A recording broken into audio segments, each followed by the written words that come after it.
Good evening बच्चों। आज की जो हमारी क्लास है क्लास 11 मैथ्स। तो हमारी जो क्लास जहाँ पे चल रही थी वहीं से हम फिर से क्लास को क्या करते हैं, शुरू करते हैं। तो मैथ में हमारा चल रहा था, हमने बताए थे कि यदि समांतर श्रेणी में तीन संख्याएं माननी हो तो हम लोग a प्लस डी और दूसरी मानते हैं a माइनस डी। अगर हमें चार संख्याएं माननी हो तो a minus a plus D, a minus D और होता है a प्लस 2d और a माइनस, ये चार संख्याएं माननी है। और यदि हमें पांच संख्याएं माननी हो तो क्या लगा देंगे, इनके बीच में लगा देंगे a प्लस डी और a प्लस 2d और a माइनस डी और a plus a minus 2d। ये तीन समीकरण हैं। तो कहने का मतलब यह है कि तीन संख्या समांतर श्रेणी में यदि हमें तीन संख्याएं माननी हो तो ये मानेंगे, यदि समांतर श्रेणी में चार संख्याएं माननी है तो ये मानेंगे, समांतर श्रेणी में पांच संख्याएं माननी है तो ये मानेंगे। ठीक, अब इसको हम देखते हैं इस तरीके से। तो इन्हीं पे आज कुछ क्वेश्चन लगाते हैं, देखते हैं। आज प्रश्नावली इसी से शुरू करते हैं और उस दिन हमने बड़ा विद्वत से इसको समझाया था। तो देखिएगा, प्रश्न कह रहा है 4 और 16 के मध्य, 4 और 16 के मध्य समांतर माध्य बताओ। ये समांतर माध्य बताना है।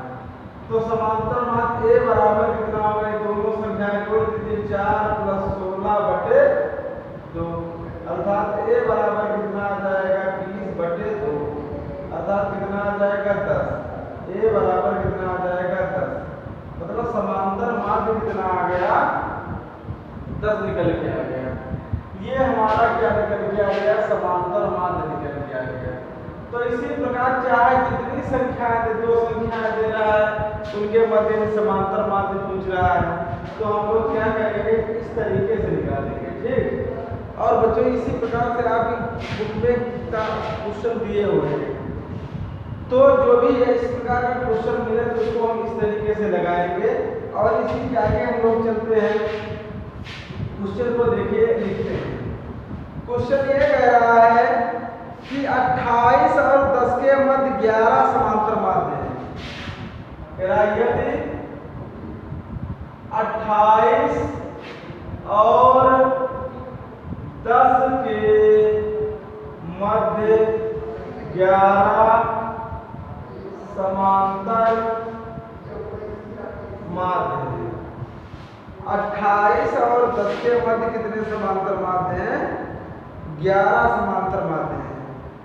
तो इस श्रेणी के मध्य तीन मध्य पद, तो श्रेणी के मध्य तीन पद ज्ञात करो, तीन पद ज्ञात करो।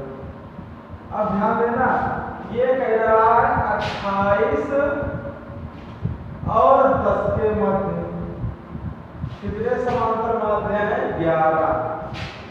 A1 A2 A3 A4 dot dot dot dot इस तरीके से कितने हैं, A11। तो कह रहा तीन मध्य पद बताइएगा। तीन मध्य, इसमें से देखिएगा तीन मध्य पद हम लोग लिख के पता करेंगे। ये A1 लिखा है, ये A2 लिखा है, ये A3, ये A4, ये A5, ये A6, A7, A8, A9, A10, A10, A11। हमसे कह रहा है कि तीन मध्य पद बताइएगा। तो इधर से हम लोग 3 हटा देंगे, 3 इधर से हटाएंगे, कितने बचे, 1 इधर से हटाएंगे, 1 इधर। तो तीन मध्य समांतर माध्य कितने हो गए, ये वाले A5 A6 और A7। 7। तो A5 बराबर फार्मूला क्या होता है, पांचवा माध्य क्या होगा, A प्लस कितना होगा, पांचवा माध्य A प्लस 5D। A6 बराबर कितना आ जाएगा, A प्लस 6D। A7 बराबर कितना आ जाएगा, A प्लस 7D। अब थोड़ा दिमाग लगाइएगा, प्रश्न में क्या कह रहा है। प्रश्न में यही तो कह रहा है कि ये हमें 3 मध्य पद निकालना है और इन मध्य पद को निकालने के लिए हमें A और D के क्या चाहिए, मान चाहिए। अगर ये हमें 3 पद निकालने हैं तो इनके मान चाहिए A और D का। अब A और D के मान कैसे निकालते हैं, ध्यान से समझेंगे। अब ध्यान दीजिए, A और D के मान, A बराबर कितना है 280, L बराबर कितना दिया है 10, N बराबर कितना है 11 और 2 13। अब फार्मूला होता है L बराबर A plus N minus 1 into D। अब L का मान कितना दिया है 10, A का मान कितना है 28 प्लस N का मान 13 माइनस 1 इंटू D का मान कितना दिया है, निकालना है। इसको इधर लाएंगे, माइनस के 18 बचेंगे बराबर 12D, 6 दूनी 12 छत्तियां 18, D बराबर कितना आ गया, माइनस 3/2। D का जो मान निकल के आ गया माइनस के 3/2 आ गया। अब ध्यान से समझिएगा, हमें A भी मालूम हो गया, D भी मालूम, A और D का मान वहां पर होगा। A5 बराबर A प्लस 5D। A का मान है 228 प्लस 5 इंटू D का मान है माइनस के 3/2, माइनस के 3/2। अब क्या करेंगे, इसको हल करेंगे। 28 माइनस 15/2 और 28 दूना 56, 56 माइनस 15/2। अब घटाएंगे 1 और यहाँ पर बचेगा 4 और बटे 2, 41। A5 निकाल करके आ गया 41/2। अब यहाँ पर A6 देखिएगा, A प्लस 6D है। A का मान कितना निकला 28 प्लस 6 इंटू D का मान है माइनस के 3/2। अब इसको काटेंगे, 2 3 6। A6 बराबर आ गया यहाँ पर 28 माइनस के 9, बचे कितने 17, ये आ गया 17 A6। अब यहाँ पर निकाल देते हैं A7, A7 बराबर A प्लस 7D, ये फार्मूला हो गया। तो A प्लस A का मान है 80 प्लस 7 इंटू D का मान माइनस 3/2। तो A7 बराबर आ गया 28 गुना 56, कितना आ गया 56 माइनस 7 या 21/2। तो A7 बराबर 6 में से गया 5, 5 में से 2 गए 3/2, अर्थात ये आ गया। अब ध्यान दीजिए, A5 A6 A7 के मान निकल के कितने आ गए हमारे, ये सामने निकल के आ गया। A5 A6 A7 के मान कितने निकल के आ गए, ये निकल के आ गए। तो इसी प्रकार ये हमारे क्या निकाले जाते हैं, समांतर मान। अगर जितने भी कहता, अगर 11 का होगा तो हम लोग 11 भी निकाल सकते हैं, 11 भी इसी प्रकार से समांतर माध्य निकाले जा सकते हैं। तो बच्चों, इस प्रकार के सवालों को आप घर पे लगाइएगा, और यदि आप उन लोगों को समझ में नहीं आ रहा है तो कमेंट बॉक्स में लिखिएगा, और जो भी क्वेश्चन पूछना हो उसकी फोटो खींच के व्हाट्सएप पर डालिएगा, ठीक। तो इस प्रकार का क्वेश्चन हो जाना चाहिए मेरे हिसाब से। अब देखिएगा इसी के आगे अगला क्वेश्चन देखते हैं। अगला क्वेश्चन देखते हैं, अगला क्वेश्चन देखिएगा। अगला क्वेश्चन कैसे देखते हैं, अगला क्वेश्चन कह रहा है दूसरा क्वेश्चन कह रहा 2 यदि 2 और 41 के मध्य 2 और 41 के के मध्य n समांतर माध्य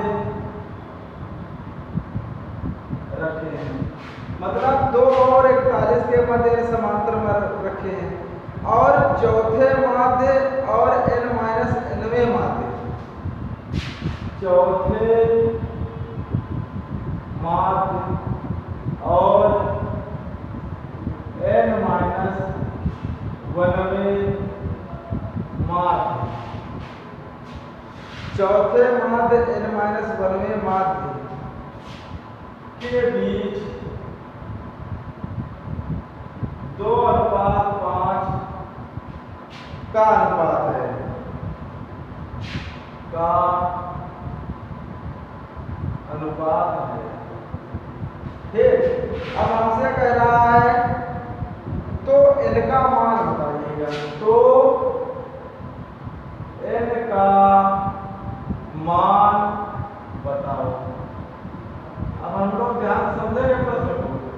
प्रश्न कह रहा है कि 2 और 41 दो संख्याएं हैं, इनके मध्य कितने माध्य रखे हैं? a1, a2, a3, a4 an।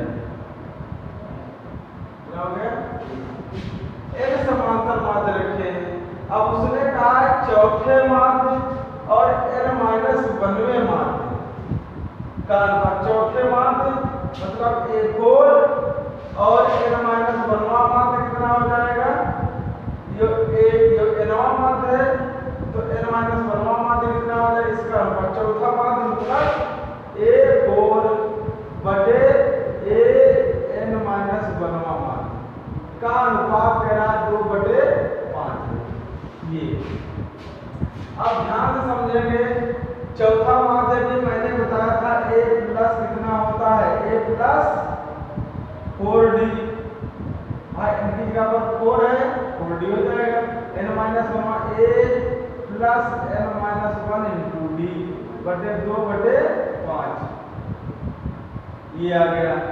अब ध्यान से समझेंगे, उसने प्रश्न में कहा है अगर हमें a और d के मान इस प्रश्न में मालूम हो जाए तो इनका मान निकल जाएगा। ध्यान से समझेंगे सवाल को। क्वेश्चन ये कह रहा है कि हमारे a और d के मान निकल जाए तो हम ये विश्वास करते हैं कि हमारा इनका मान निकल जाएगा। अब देखिएगा इनका मान निकालने के लिए हम क्या करेंगे? पहले a और d के मान निकालने के लिए a का तो मान मालूम है, चलो। अब d का हमें मान नहीं मालूम है, अब d का मान निकालना है। और n बराबर कितना दिया? 41। तो n बराबर कितना दिया? पदों की संख्या। पदों की संख्या कितनी है? पदों की संख्या, पदों की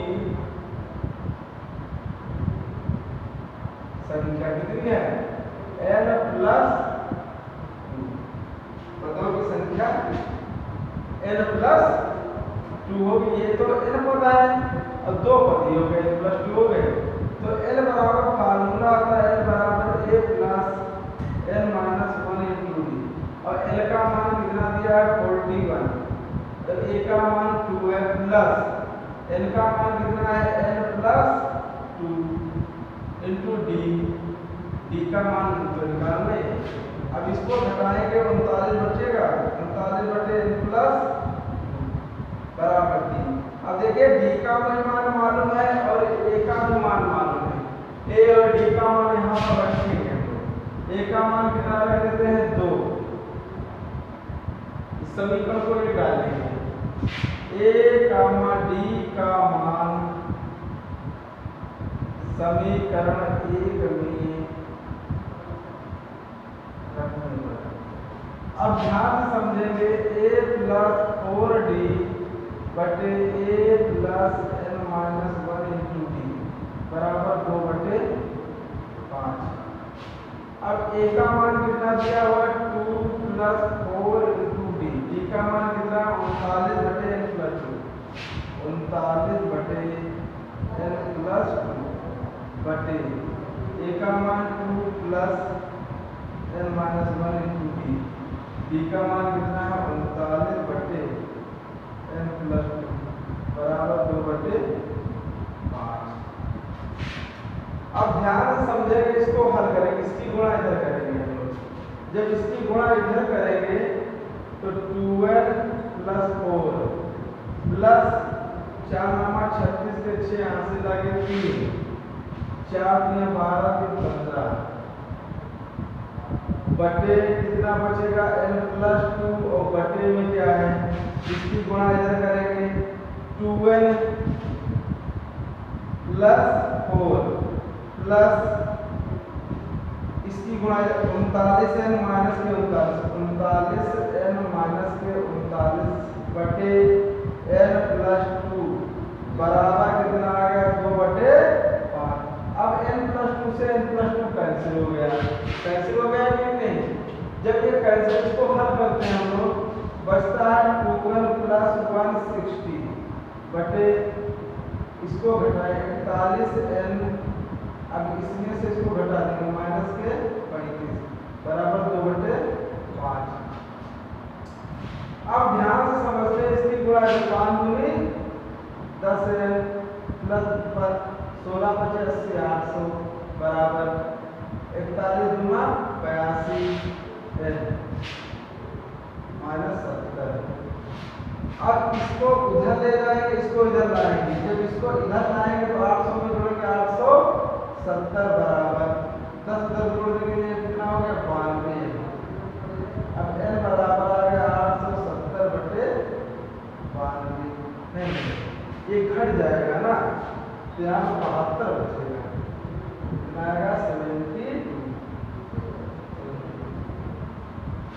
ये n का मान आ जाएगा। इसको जब हल करेंगे तो n का मान कितना निकलेगा, ये निकल जाएगा। इसको भाग कर दीजिए, एक बार चला जाएगा, एक बार समथिंग जाएगा, अर्थात n का मान कितना हो सकता है, 1 हो सकता है। ये कुछ पॉइंट आएगा,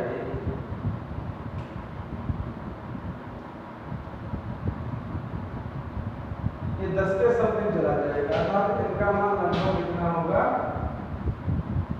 10 होगा। इसको भाग में इसका भाग दीजिएगा 72 और 870, 72 × 72 5 72 गुना, अर्थात n बराबर कितना आ गया 12। n का मान कितना निकल के आ गया, 12 निकल के आ गया। इसका एक बार स्क्रीनशॉट लीजिए।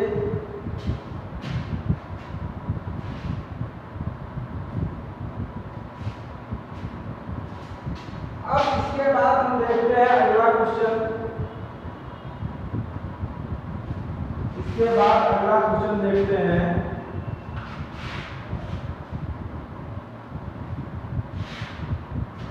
देखिएगा अगला क्वेश्चन क्या है इसमें।